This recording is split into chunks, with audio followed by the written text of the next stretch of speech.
In this session of the video tutorial, I will add a stair to the drawing using the tool stair with the landing. I will construct the stair from north to south direction. Open the east elevation. Open the dialog box. Let the east-west grid be E and offset distance be 1000 mm.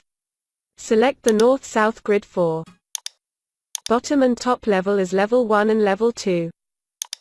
As my stair is going to start and end with the riser, let the number of risers be 18.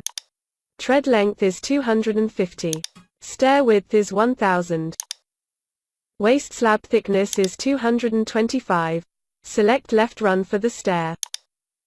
There is only one mid-landing in the stair. Its thickness is 255 and length is 1000. Put any mark value. Select the appropriate arrow for the direction of the stair. Hit the OK button.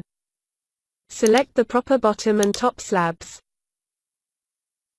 Save the family, and bingo, your stair is ready. Observe the stair in the 3D view.